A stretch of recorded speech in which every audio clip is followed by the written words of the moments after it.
30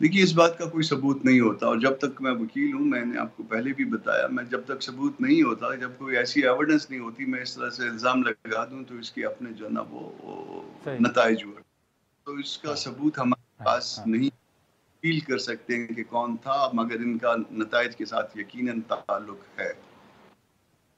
تعلق ہے. لیکن اب کامران مرتضیٰ صاحب، ابھی وزیر اعظم جو ہیں شہباز شریف صاحب وہ تو بن گئے، لیکن JUIF کیا دیکھ رہی ہے کہ ان کو کتنے چیلنجز اور کیا کیا چیلنجز جو ہیں وہ درپیش ہوں گے؟ اور یہ بھی ایک تاثر دیا جا رہا ہے، کہا جا رہا ہے کہ چیلنجز اتنے ہیں کہ شاید حکومت نہ چل سکے. آپ بھی اتفاق کرتے ہیں یہ جو تاثر ہے کہ شاید اتحادی حکومت زیادہ وقت نہ چل سکے؟ دیکھیے پاکستان کو یہ چیلنجز کیوں درپیش ہیں؟ پاکستان ہمیشہ نازک دور سے کیوں گزر رہا ہوتا ہے؟ یہ 75-76 سال ہو گئے، آپ بھی سنتے ہیں. ہمسایہ ملک جو ہمارے ساتھ آزاد ہوا تھا، ایک دن آزاد ہوا تھا، وہ کیوں نازک دور سے نہیں گزر رہا ہوتا؟ تو اس کے پیچھے آپ ذرا دیکھ لیجئے کہ جوہری فرق کیا ہے. جب جوہری فرق کو آپ نکالیں گے، اور وہ یقیناً صرف ایک ہی نکلے گا، اور جب اس فرق کو نکال کے آپ لوگوں کے سامنے رکھ دیں گے تو وہ نازک دور سے گزرنے کی وجہ وہی ہے جو سب کو سمجھ آئے گی، اور ان کے نازک دور سے نہ گزرنے کی یا دنیا کی بڑی معیشتوں میں شامل ہو جانے کی وجہ وہی ہے جو سب کو سمجھ آئے گی. لیکن کامران صاحب، اب یہاں پر اگر دیکھیں تو اب حکومت نے IMF کی طرف بھی جانا ہے. اب آپ نے اسپیکر ڈپٹی اسپیکر کو ووٹ نہیں دیا، وزارت عظمیٰ کا جو الیکشن ہوا اس میں آپ نے ایبسٹین کیا. اب آگے جو حکومت کے فیصلے ہوں گے، جو مشکل فیصلے ہوں گے، آپ ان میں ساتھ دیں گے یا کیا اسٹریٹجی ہوگی؟ اگر IMF کی طرف جاتے ہیں، اگر ٹیکس جو ہے وہ بڑھایا جاتا ہے حکومت کی طرف سے، تو آپ کہاں کھڑے ہوں گے؟ دیکھیے لوگوں پہ اگر ٹیکس بڑھایا جاتا ہے اور اپنے شاہانہ اخراجات کم نہیں کیے جاتے، جیسے کہ 76 سالوں میں کم نہیں کیے جا سکے، تو یقیناً ہم اپوز کرتے رہیں گے. غلط قانون آئے گی، جب ہم ان کے ساتھ بیٹھے ہوئے تھے تو بھی ہم اپوز کرتے رہے. ہم نے ہر غلط قانون سازی کو کہا کہ تو جو چیز غلط ہوگی اس کو ہم غلط کہیں گے. اگر کوئی اچھی چیز ہوگی، ایسی چیز جس کا پبلک کو ریلیف ملے، ایسی چیز جس کا جمہوریت کے ساتھ تعلق ہو، ایسی بات جس کے نتیجے میں ہلکے کھول دی اور اس دھاندلی کو پکڑا جائے، ہم کریں گے. صحیح صحیح. لیکن اب ایک مرحلہ اور بھی ہے کامران صاحب، وہ صدارتی الیکشن کا معاملہ ہے. اب آپ کا جو ہم نے دیکھا، جیسے میں نے بار بار ذکر کر رہا ہوں کہ اسپیکر ڈپٹی اسپیکر وزارت عظمیٰ کا الیکشن، صدارتی الیکشن کے حوالے سے زرداری صاحب کے ساتھ مولانا صاحب کے بڑے اچھے تعلقات رہے ہیں، اچھی گفتگو، اچھا تعلق ابھی بھی ہے. آپ ان کو ووٹ کریں گے یا آپ صدارتی الیکشن میں بھی حصہ نہیں لیں گے؟ دیکھیے فی الوقت تو فیصلہ یہ ہے کہ ہم نے ان الیکشنز میں حصہ نہیں لینا، مگر اس کے ساتھ ساتھ ایک اور مسئلہ ہے. مسئلہ یہ ہے کہ محمود خان اچکزئی، ہم ایک علاقے کے لوگ ہیں، ایک صوبے کے لوگ ہیں، اور ایون قومی اسمبلی میں میں نے، میری فیملی نے، کیونکہ محمود خان نے پشین میں جو ہے مولانا صاحب کے حق میں وڈرا کیا تھا، تو JUI نے کوئٹہ میں ان کے حق میں وڈرا کیا تھا. میں نے، میری فیملی نے محمود خان اچکزئی کو ووٹ کیا. تو محمود خان اچکزئی کو دل سے ہم ان کے ساتھ، کم از کم میں اپنی بات کر رہا ہوں، پارٹی کی بات نہیں کر رہا، دل سے تو میں، کوئی میری اپنی پارٹی کا کوئی فرد نہیں ہو تو میں ان کو پریفر کروں گا، مگر کیا فیصلہ کرتی ہے یہ مجھے پتا نہیں. لیکن سر، اب یہ جو انتخابی پارلیمانی انتخابات ہیں، آپ اگر ان کا حصہ نہیں بھی بن رہے تو آپ ایوان میں احتجاج کرتے رہیں گے یا اسٹریٹجی پھر JUIF کی کیا ہوگی؟ اب حکومت تو بننے جا رہی ہے، آپ ایوان میں اندر رہ کر اپنا احتجاج ریکارڈ کروائیں گے یا سڑکوں پر آنے کا آپشن بھی موجود ہے؟ دیکھیے مولانا اس میں مشورہ کر رہے ہیں، اور 2 صوبوں میں یہ مشورے مکمل ہو چکے ہیں. پھر آج مولانا کراچی میں ہیں، مولانا کل کراچی گئے تھے، آج بھی کراچی میں ہیں، اور پھر سندھ کے دوستوں کے ساتھ بیٹھیں گے، شریک گفتگو ہوں گے. اس کے بعد پھر پاکستان میں 5 کو انہوں نے جانا ہے کوئٹہ، اور وہاں مشورہ کریں گے، دن پنجاب رہ جائے گا. تو پھر یہ 2-4 جو مشورے رہ گئے ہیں، اس مشوروں کے بعد ہم اپنی اسٹریٹجی کا اعلان کریں گے. مگر اس دفعہ ہم نے اسٹریٹجی میں تھوڑی سی یہ کی ہے کہ ہم قومی اسمبلی کا فورم بھی نہیں چھوڑیں گے، یہاں پہ بھی اپنا کام جاری رکھیں گے. جو غلط ہے اس کو غلط کہتے رہیں گے، اور اس بار بار یاد دہانی کرائیں گے لوگوں کو بھی، اور ایوان کے اندر بھی یہ کام ہمارا جاری رہے گا. لیکن سر، جو 2 صوبوں نے سے مشاورت آپ کی مکمل ہوئی ہے، تو وہ 2 صوبے کیا چاہتے ہیں؟ وہ کیا کہہ رہے ہیں؟ ان کی رائے کیا ہے؟ دیکھیے میں جب تک مولانا خود اس کو ڈسکلوز نہ کرے میں اس کو ڈسکلوز نہیں کر سکتا، کیونکہ یہ بات الٹیمیٹلی مولانا اچھا کے منہ سے نے کیا فیصلہ کرنا ہے. تو مولانا صاحب جو ہے باقی دو. لیکن ہاں ہاں لیکن سر اب آپ تحریک انصاف کے ساتھ بھی آپ کے مذاکرات چل رہے ہیں، ملاقاتیں بھی ہو رہی ہیں، ہم نے ماضی میں دیکھا کہ انہوں نے اسمبلیوں سے استعفے بھی دیے. ابھی آپ نے بالکل واضح طور پر کہا کہ آپ قومی اسمبلی کا فلور جو ہے وہ نہیں چھوڑیں گے. تو یہ آپشن تو نہیں ہے نا کہ آپ پی ٹی آئی کو یا پی ٹی آئی آپ کو اس بات پہ قائل کرے کہ آپ استعفے دیں، کیونکہ ماضی میں مولانا صاحب نے خود یہ تجویز دی تھی کہ ہمیں اسمبلیوں میں نہیں جانا. تو اس مرتبہ آپ سمجھتے ہیں کہ یہ اس تجویز پر غور نہ ہو رہا ہے نہ ہوگا؟ دیکھیے جمہوریت کے لیے جو بھی فیصلے کرتے ہیں وہ ایک مسلسل عمل ہے. بعض اوقات ہم غلطیاں بھی کر جاتے ہیں اور بعض اوقات جو ہے وہ درست فیصلے بھی ہوتے ہیں اور حالات بھی بدلتے رہتے ہیں اور حالات کی مطابقت میں بھی فیصلے کرتے ہیں. آج آپ نے دیکھا کہ ہم نے اپنا الگ تشخص برقرار، ہم اپنے طور پہ ایز اے پارٹی جو ہے اپنی سوچ رکھتے ہیں اور اسی کے مطابق آگے چلیں گے. لیکن کامران صاحب جو بلوچستان حکومت ہے، اب وہاں پر پیپلز پارٹی کی حکومت ہے، سرفراز بگٹی صاحب جو ہیں وہ وزیر اعلیٰ ہیں، بلوچستان کے انتخابات کے حوالے سے آپ کو تحفظات ابھی بھی ہیں، وہاں پر بننے والی حکومت کے حوالے سے بھی کوئی تحفظات ہیں؟ آپ سمجھتے ہیں JUIF کو کوئی تحفظات ہیں؟ دیکھیے بات تو یقیناً ہے، سرفراز میرا دوست ہے، بھائیوں جیسا، بلکہ بھتیجا میرا بنتا ہے. تو اس کے والد کے ساتھ بھی میری بہت دوستی تھی، مگر یہ ایک انتظام ہوا کرتا ہے اور ہر انتظام کی، بھلے وہ ہمارے دوست ہوں، ہر انتظام کی مخالفت کی جاتی ہے. نہیں سر، وہاں پہ کس طرح مطلب آپ کو اعتراض کیا ہے کامران صاحب؟ اس میں کم از کم 50 سیٹیں ہم نے لی ہیں، 11 سیٹیں ہمیں دی گئی ہیں اور کم از کم 50% سیٹیں جو ہے نا ہماری اور بنتی تھیں، جس کو -1000 کے جو ہے نا فرق کے ساتھ جو ہے نا چینج کر دیا گیا. بعض جگہ پہ ایسا بھی ہوا ہے کہ 50-60 پولنگ سٹیشنز میں جو ہے نا وہ اگر 50 کا رزلٹ جو ہے نا کسی کا 300 ہے تو باقی 2-4 میں اس کو جو ہے نا باقی 4000 ڈال کے اس کو جتا دیا گیا. تو اس طرح کی باتیں، تو یہ ظاہر ہے کہ یہ باتیں جو ہے نا ہارڈ برننگ بھی ہے اور مینڈیٹ کی بھی خلاف ورزی ہے. پاکستان کو چوزن ریپرزنٹیٹیو آنا ہے، نہ کہ کوئی ڈیپوٹیشنسٹ اس کو چلائے گا. ٹھیک ہے کامران صاحب، بہت شکریہ سر، آپ نے ٹائم نکالا. ناظرین، کامران صاحب کی گفتگو آپ نے سنی. یہاں پر ہم ایک شارٹ بریک لیں گے اور بریک کے بعد پیپلز پارٹی کے رہنما نوید قمر صاحب ہمیں جوائن کریں گے.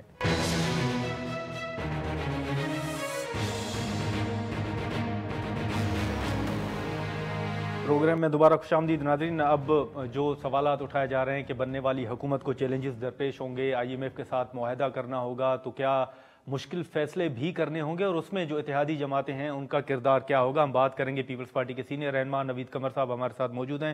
بہت شکریہ نوید قمر صاحب.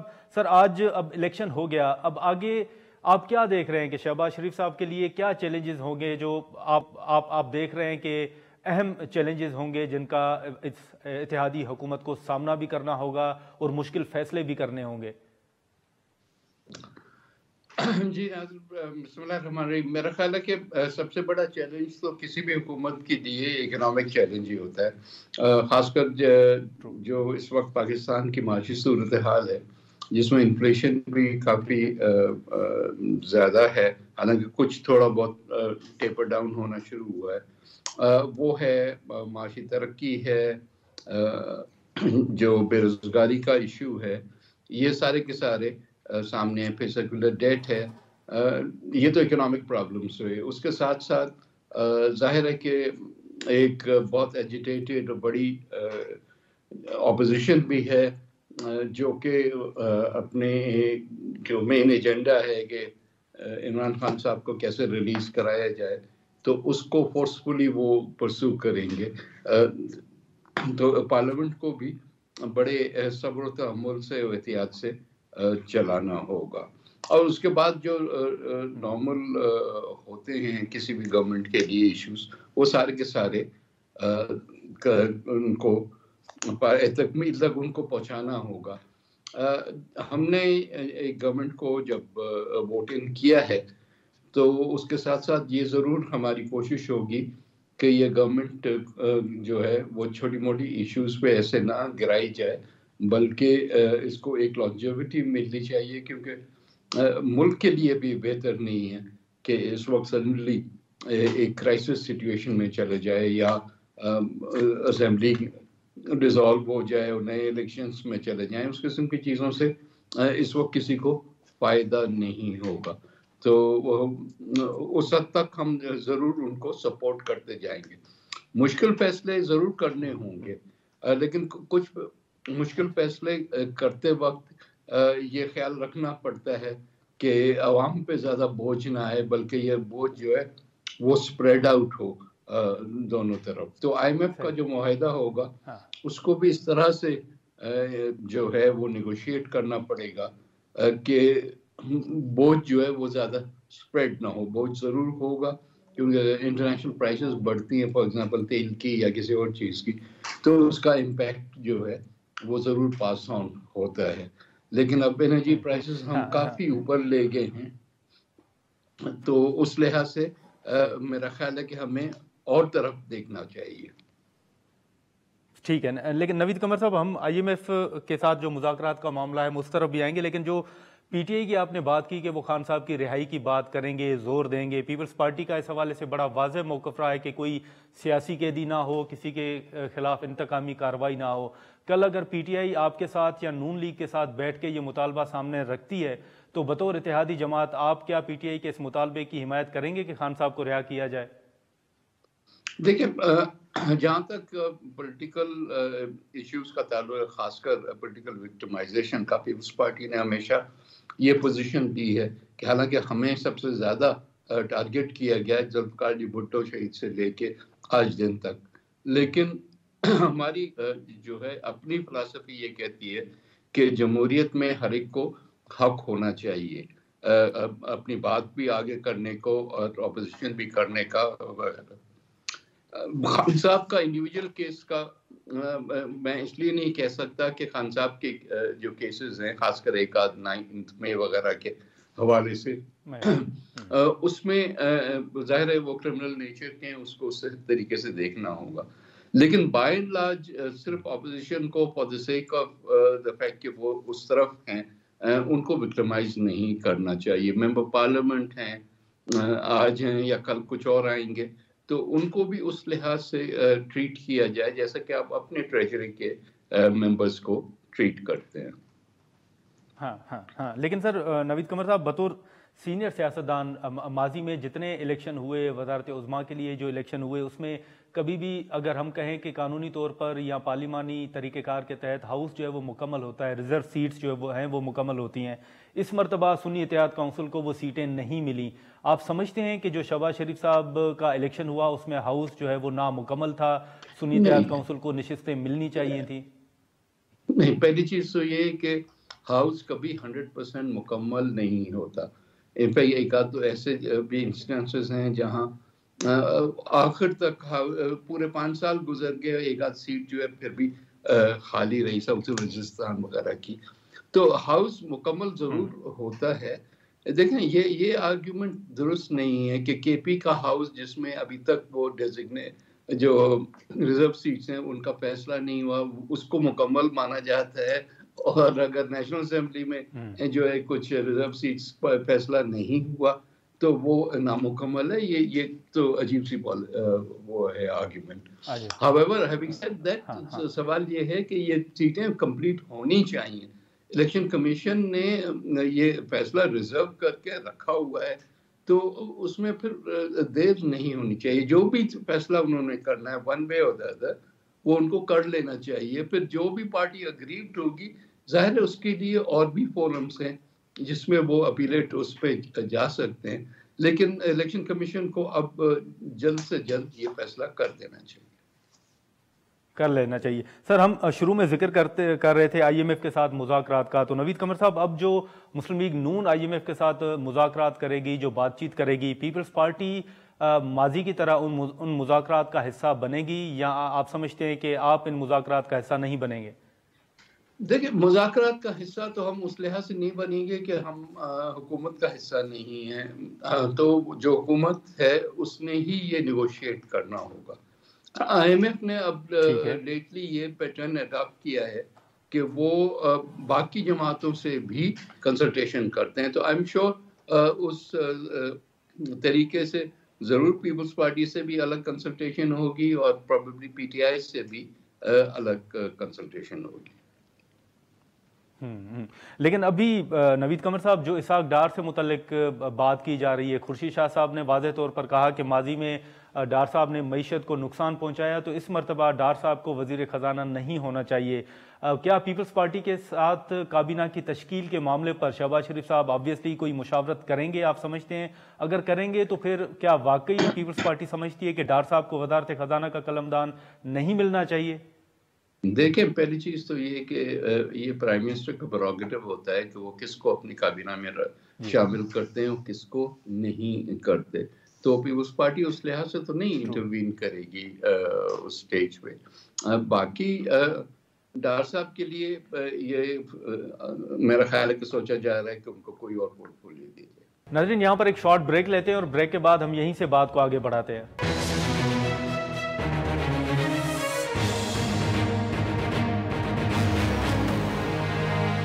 پروگرام میں دوبارہ خوش آمدید. نوید قمر صاحب، یہ آپ کا بالکل واضح موقف ہے کہ آپ حکومت کو سپورٹ تو کر رہے ہیں لیکن کابینہ میں شامل نہیں ہوں گے، لیکن وقتاً بوقتاً یہ بھی خبریں سامنے آتی ہیں کہ شاید 6 ماہ کے بعد 8 ماہ کے بعد آپ شامل ہو جائیں. تو سر، واقعی یہ حقیقت ہے کہ آپ نے آپشن یہ فلیکسیبلٹی کے آنے والے دنوں میں اتنی فلیکسیبلٹی آپ دکھائیں گے کہ اگر مشکل حالات ہوں تو آپ کابینہ کا حصہ بن جائیں؟ آپ سمجھتے ہیں کہ اتنی فلیکسیبلٹی شو کریں گے آپ؟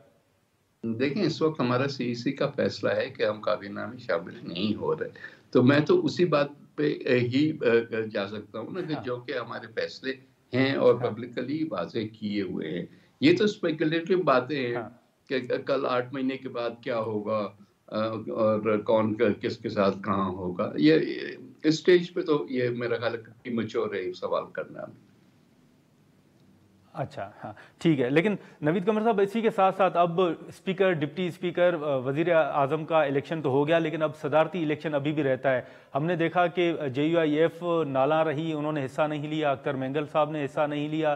آپ سمجھتے ہیں کہ صدارتی الیکشن میں MQM آپ کو سپورٹ کرے گی، مولانا صاحب آپ کو سپورٹ کریں گے، اختر مینگل صاحب، یا ان سے بات چیت کریں گے، آپ ووٹ مانگیں گے؟ دیکھیں، ہم سب سے بات کرتے ہیں. ظاہر ہے جب آپ الیکشن میں کھڑے ہوتے ہیں تو آپ ہر ایک کے پاس کنوینسنگ کے لیے جاتے ہیں. تو اس لحاظ سے ہماری بات چیت کچھ ہوئی بھی ہے اور کچھ جاری رہے گی. اور جب تک کہ الیکشن ڈے نہیں آتا تب تک ہم ایفرٹ کرتے رہیں گے کہ تمام وہ لوگ جو کمیٹڈ نہیں ہیں ہمارے ساتھ وہ بھی کمٹ ہو جائیں.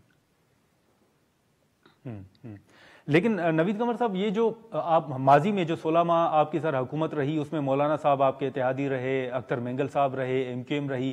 آپ سمجھتے ہیں کہ جو ان کے تحفظات ہیں انتخابات کے حوالے سے ان کو واقعی دیکھا جائے، کوئی کمیشن بنایا جائے، کوئی تحقیقات کی جائے؟ دیکھیں، ہمارے کانسٹیٹیوشن اور لا جو ہے وہ سارے اس کے راستے دیتا ہے. صرف یہ ہے کہ کبھی کبھی اس میں بڑی دیر لگ جاتی ہے فیصلہ کرنے میں ون وے اور ادر.